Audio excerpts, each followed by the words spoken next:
జగన్మోహన్ రెడ్డి ముఖ్యమంత్రి అయిన తర్వాత ఆంధ్రతో ఆడుకుంటుంటే రాజమండ్రి పార్లమెంట్ సభ్యులు మార్గాని భరత్రాం ఏ ఆభం శుభం తెలియని లోకాన్ని చూడలేని అందులు దివ్యాంగుల బతుకులతో ఆడుకుంటున్నారని తెలుగుదేశం పార్టీ రాష్ట్ర కార్యనిర్వాహక కార్యదర్శి ఆదిరెడ్డి శ్రీనివాస్, జనసేన పార్టీ రాజమండ్రి ఇన్ఛార్జ్ అత్తి సత్యనారాయణ తీవ్రంగా ధ్వజమెత్తారు.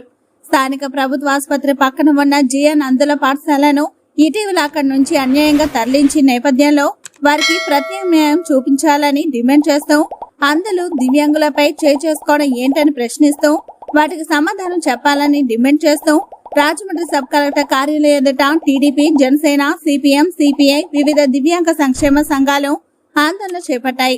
ఈ సందర్భంగా వారు మాట్లాడుతూ జగన్మోహన్ రెడ్డి గుడిని బడిని వదలేదని, గుడిలోని దేవుణ్ణి కూడా వదలలేదని, ఇసుక మద్యంలో దోపిడితో పాటు చెత్త పనితో సహా ప్రజలను నడ్డి విరుస్తున్నారని మండిపడ్డారు.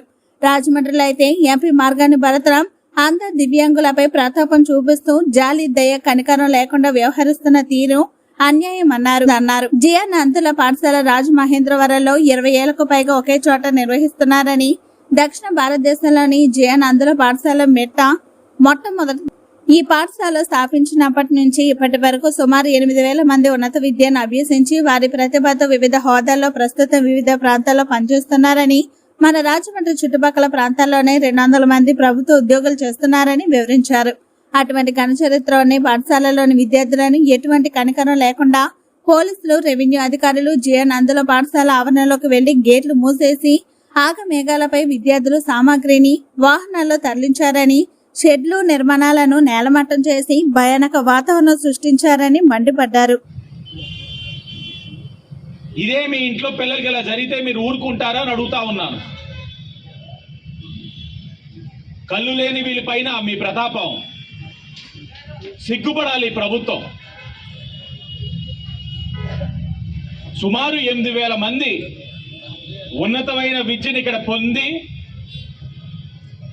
వివిధ శాఖల్లో పనిచేస్తా ఉన్నారు ఆంధ్రప్రదేశ్, తెలంగాణలో.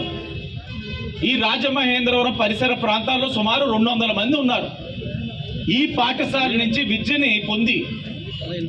అలాంటి ఘన చరిత్ర కలిగిన ఈ యొక్క పాఠశాల పైన రెవెన్యూ అధికారులు, పోలీసులు వాళ్ళ పైన దాడి చేసి, ఈడ్ చేసి, కొట్టేసి, సామాగ్రిని మొత్తం అంతా కూడా పాడేసి, ధ్వంసం చేసి ఒక భయానకమైన వాతావరణం సృష్టించారు. దేనికోసం? ఎవరిని మెప్పించడానికి? హాస్టల్కి, స్కూల్కి కరెంట్ కట్ చేశారు, వాటర్ సప్లై కట్ చేశారు, గేట్లు మూసేసి ఈ రెవెన్యూ అధికారులు, పోలీస్ అధికారులు కాకుండా